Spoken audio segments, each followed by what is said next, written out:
Let me guess. Your next line is... Why are you here?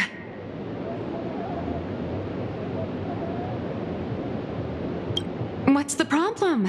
I'm the magazine's founder, its president, and its editor-in-chief. It's only logical that I'd be sitting here. A million? President Nihilux has already been behind on behind on everyone's wages for months. If it weren't for the money, who'd risk their neck being a tabloid journalist, taking photos of the bigwigs on the Astral Express?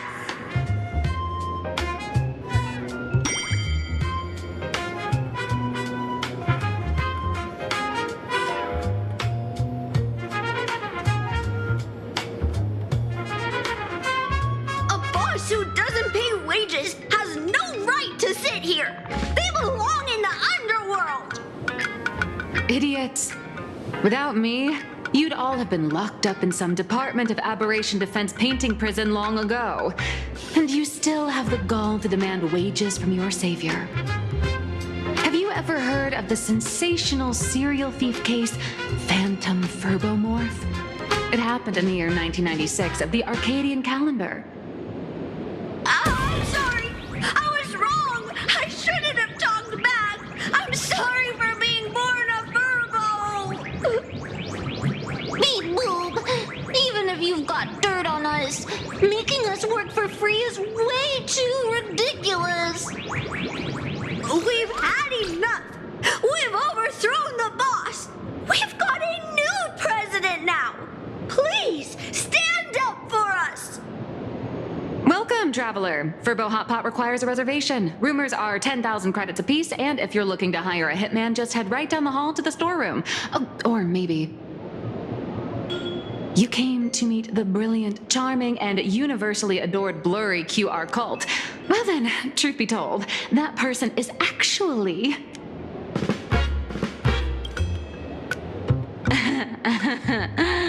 Who could it be?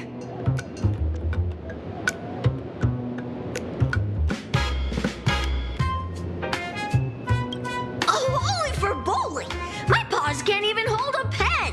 How could I possibly draw comics? Once you rule out all the wrong answers, only one truth remains. The only one here who can actually draw is you, Nihilux. Your blurry QR cult!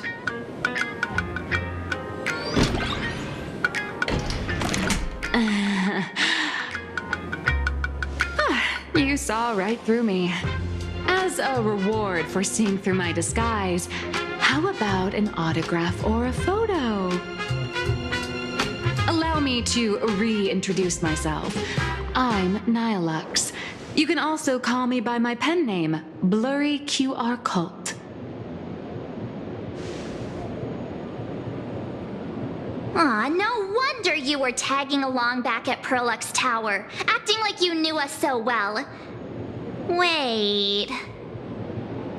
This blurry QR cult persona isn't a fake, is it? Identity is just a mask and a body. Real or fake, it's all in how you see it. At the very least, for now, there's no other blurry QR cult around who could show up at Star Rail Fest for a live signing and hype up the Astral Express, right?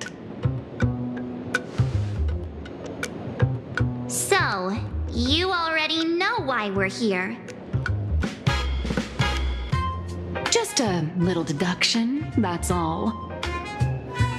The news about Star Rail Fest is already everywhere online.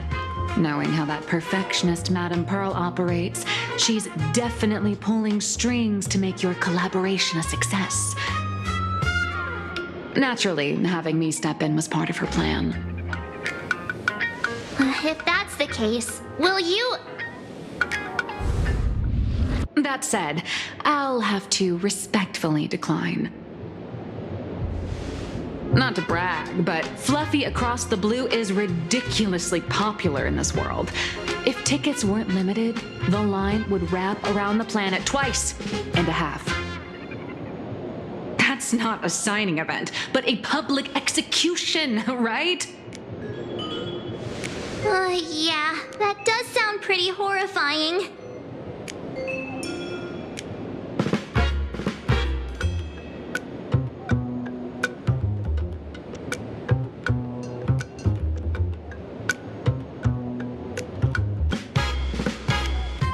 Could be tomorrow, could be next month, but definitely not today.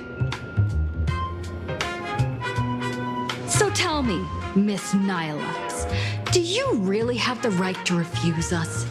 You've used the crew's likenesses and adventure experiences without permission.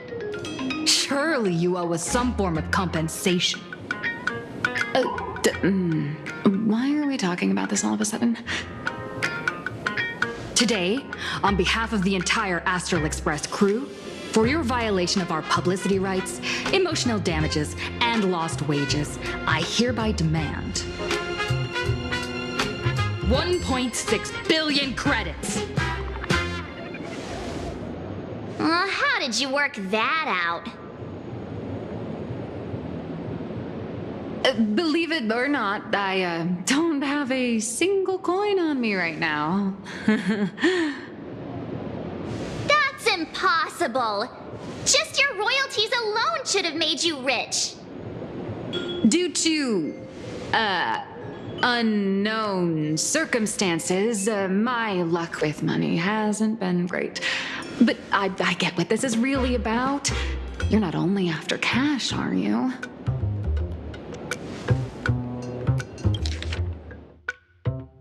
I'll show up at Star Rail Fest. Is that good enough for you? Then it's settled. Thank you, Colt. That said, I also hope the two of you, as the original inspirations, will take some time to familiarize yourselves with Fluffy Across the Blue before attending the exhibition, so you won't be caught off guard by fans' questions.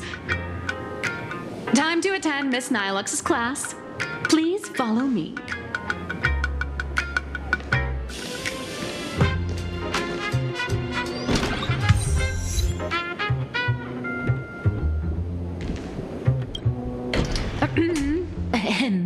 Miss Nihilux's mini class is officially in session.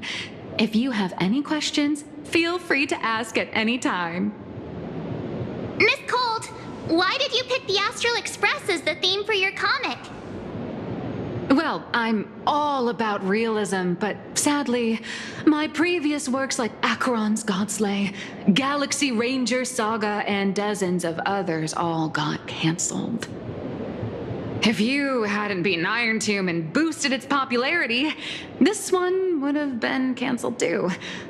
Let's not ask sad questions, all right? Sorry. All right, pay attention. The cute little critter in the center of the image is Baseball Raccoon, the main character of Fluffy Across the Blue. Just recently, March Bunny and Woof Woof Dawn found her in a trash can. At that moment, a terrifying monster is causing havoc on the space station. It tries to spit fire at Baseball Raccoon, but the flames don't burn through the trash can. Instead, it sets the trash on fire, and the stench knocks the monster out. Miss Colt, why is she the protagonist? Readers today value immersion, and a character who has no memory of their past is, of course, the best choice. I don't know anything about my past either, so why didn't you pick me? Even though Little Raccoon joined the Express the latest, she's left behind so many stories across different worlds that there are even rumors in the Lafu's prison about her beating up alien life forms. With material this crazy, not making it the main character? I might disagree, but Aha absolutely wouldn't.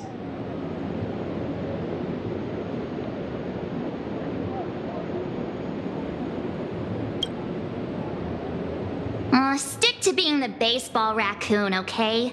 I don't need special treatment.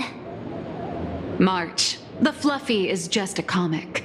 Outside of this, the author and the readers, every character in this world, aren't we all the protagonists of our own lives? That sounds so passionate, Miss Cold. I totally get it now. And so, the unruly baseball raccoon, the quiet woof-woof Dawn, and the lively March Bunny formed a trio everyone loves. Actually, I have a question too.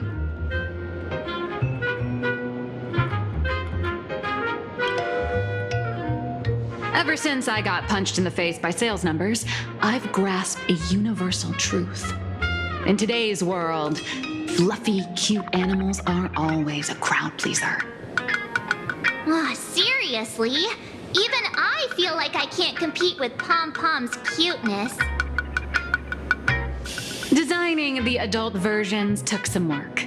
After defeating the monster, Baseball Raccoon accepted an invitation from the other fluffy animals and boarded the Fluffy. Here, the protagonist meets 3 big animals with distinct personalities. First, the adorable and universally loved conductor, Pom Pom. Beside them is the elegant navigator, Miss Hime-Cat. I know, that's Hime-Cat. Her original inspiration is Himeko. Oh, please don't tell her. And the big brown dog on the other side, see? His name will shock you. That's right, he's Mr. Yang. just Mr. Yang. Your taste in naming is indeed extraordinary. Anyway, the 6 fluffy little creatures boarded the Fluffy Express and set off on their journey. As for the plot, it's pretty much the same as what you've all experienced, just with a bit of artistic tweaking to suit Plain Arcadia's audience. If you don't stitch in a few local elements, no one's going to be interested. In the comic world, which is even more cutthroat than the Phantasmoon games, if you don't cater to the reader's tastes, it's nearly impossible to survive. Once upon a time, great comic artists had the luxury of 100 chapters to build things up. Now, if you don't hook readers within 100 pages, you're done. Readers today are hard to please, and authors have to come up with ever more shocking and sensational material. Doesn't this remind you of the Phantasmoon games? Looks like you're all familiar with the characters from the Fluffy. Now, let me talk about some of the creative challenges I'm facing.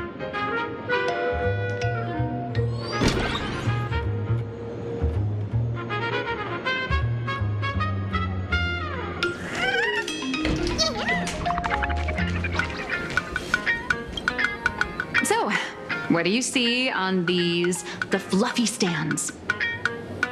It's her turned into a cute little animal?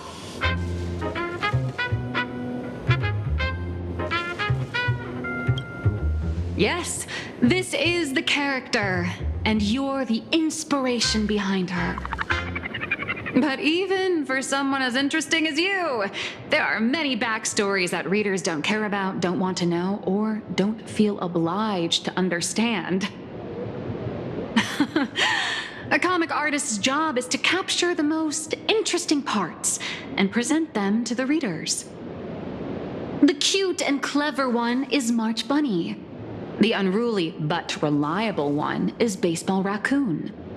This is what we call a concrete archetype paired with an abstract character. And the abstract side of a character will only be further simplified in the eyes of the readers. So, how do you think the readers across the universe view you nameless?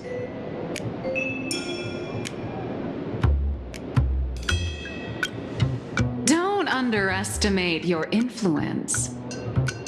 Your heroic deeds and accomplishments drew my attention. and your demeanor gave me inspiration for the character in the Fluffy. But while the hero identity boosts the character's popularity, it also becomes a limitation. That's why the little animals in the Fluffy have to defeat even more powerful villains and keep upping the ante to get more applause from the audience. In turn, the reader's perceptions and expectations constrain the character's growth. If she acts out of line, the popularity will crash. If she can't come up with new ideas or grow stronger, the audience will soon lose interest in the comic. Unfortunately, the creation of Fluffy Across the Blue is now stuck at this very awkward bottleneck. Honestly, after drawing comics for so long, I've pretty much run out of ideas. Hundreds of amber eras ago, people would laugh out loud just from seeing a cat do a backflip. Now, to get the same kind of enthusiastic reaction, you'd probably need to have that cat fight a Mechatron in a one-on-one showdown in Perlux Tower. Although the Fluffy specials are selling like crazy, doing side stories without progressing the main plot isn't a long-term solution. Ever since all the gossip memo keepers I hired got wiped out in Amphorius, my source of intel's been drying up fast. But if someone from the Astral Express could quietly feed me a few juicy insider secrets from the Phantasmoon games, imagine the reader's reaction when the next chapter drops. Whoa! Does Blurry QR Cult have a time machine or what? Oh, that'd totally save the Fluffy's future sales. After all, my little Furbo crew already works for you.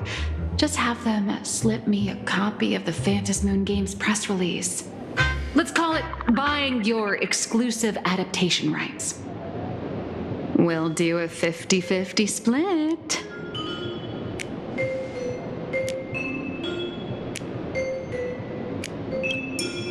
What about a 30-70 split? Deal. 70 for me, 30 for you. Wow, you change your face faster than Sparkle. All right, since we've got the profit split sorted, looks like my creative block won't last much longer. Just wait for my appearance at Star Rail Fest. Star Rail Fest, a grand event that gathers millions of eyes and an inordinate amount of wish power. And under all that attention, the dark forces coveting the Master of Elation's blessing are bound to surface. Heroes and devils dancing together in plain Arcadia. Tell me, is there a better source of inspiration than that? My hero, don't let us down.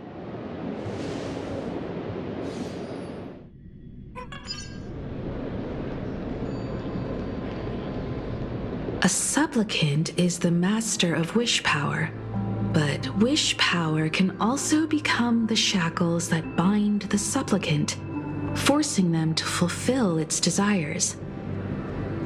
Love and hatred are alike. Dependence resembles fear. What commands wish power isn't only love, but also hatred. Thank you.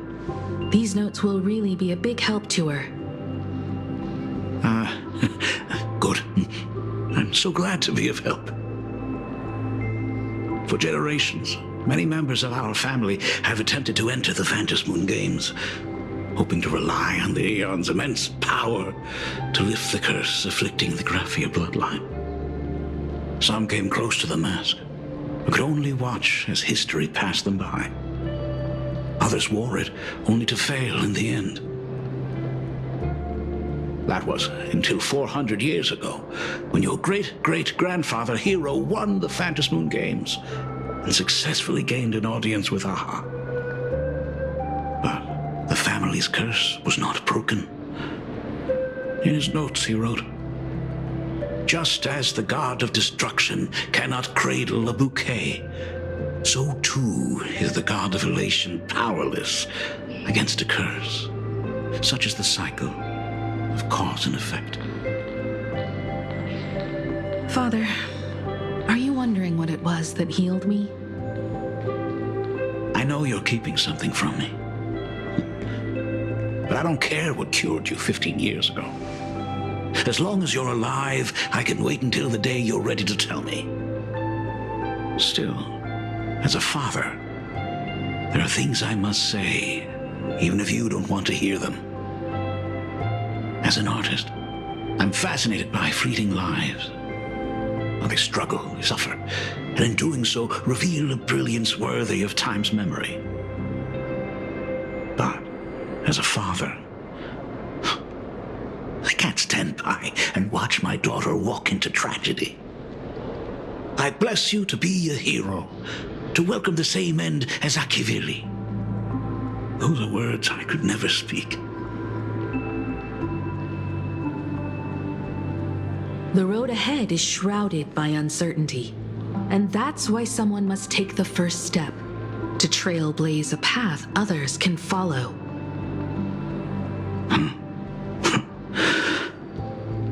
I can't stop you, even though every part of me wishes you'd stay.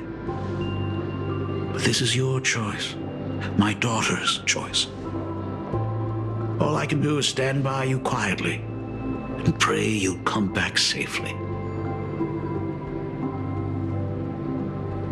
Do you still remember the bedtime story I used to tell? They say there was once a princess in the sky.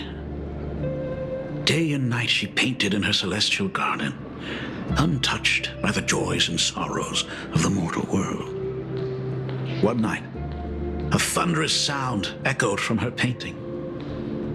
Curious, she stepped inside.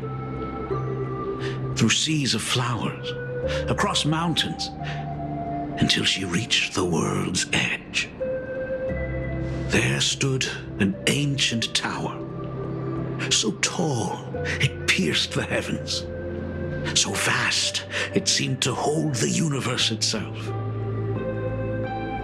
Climbing the endless staircase, the princess reached the summit, and from there she saw the world beyond her garden. In the distance, she heard cries, the voices of people burning in raging fire. From that tower of infinity descended the world painter to walk the mortal realm. With a single stroke of her brush, she brought forth 1,000 imaginae, turning the tide against destruction. To go where there are cries, to go where there are flames. That is the origin of our family name, Murata. But beyond the family name, my interpretation of our ancestors' name, Graphia, is also the hope I place in you. Himiko, whatever choice you make, if this is truly what you want, then go. Use those steps blazed upon trails to paint the world as you see it.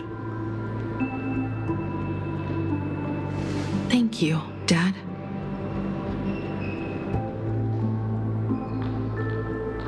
By the way, how's your health? You haven't picked up any bad habits like smoking or drinking while I was away, have you? As the Dean of Graphia Academy, I still have to set a good example for my students.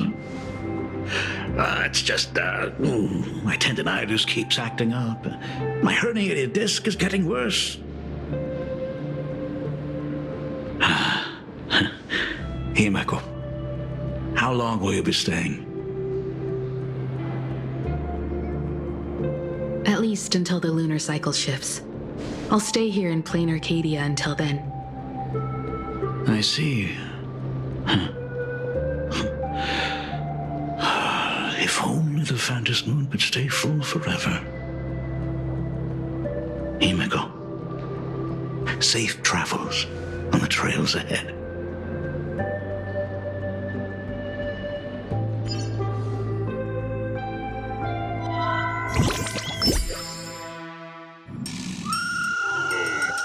Hello, everyone! Welcome to Foolish TV's special news segment, Arcadian Morning Report. I'm your host, Poofy. Hi, everyone! I'm your host, Snowy! The Star Rail Fest exhibition venue, funded by Prolux Corp and constructed by Turbogen Heavy Industries, has officially been completed! Thanks to modern imagenesis technology, it took only a day for the Skyline's lookout cloud to take on a completely new look. Starting today, the Lookout Cloud line is officially opening up a stop for the Star Rail Fest exhibition areas. The exhibition areas opening on day one include the Belobog area, Sinjolafu area, and Penacony area, showcasing the legendary adventures of the Astral Express. The Enforius area, which is currently under construction, will open in due course. For this event, Prolux cordially invites several crew members of the Astral Express to visit and be interviewed, including the Trailblazer, who recently joined the Phantom Moon Games as a supplicant. That is certainly something to look forward to. I heard Prolux has also invited Blurry QR Cole, the author of Fluffy Across the Blue, for a signing session. It'll be the first time the author reveals their true face in public. An exhibition to gather wish power. Now that's an interesting scheme. Leave it to Pearl to come up with such a bizarre idea.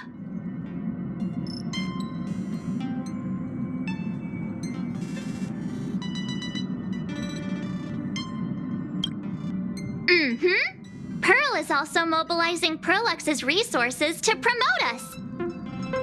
When I talked with Pearl, I shared with her the idea of becoming a sail, advancing and retreating together. This collaboration could truly bring out the best of our respective strengths. Sometimes I wonder if Jade invited us here with the intention of giving her colleagues a winning edge in the Phantom Moon Games. For Pearl, this Ionic game is probably also a good opportunity to observe and study the way we operate. Though, compared to our usual opponents, this Intellitron executive is a surprisingly rational decision maker. Her proposal for cooperation seems more trustworthy than most. It's not rationality that concerns me. It's the irrational factors. Exactly. News of the Dovebrook bloodbath has already blown up online. The Department of Aberration Defense tried to clamp down on the rumors, but plenty of people are still linking it to the Herald of Death from 15 years ago. With such a large crowd gathering there, this exhibition could very well become a target for the new Herald of Death. Pearl must have contingency plans for situations like this, right?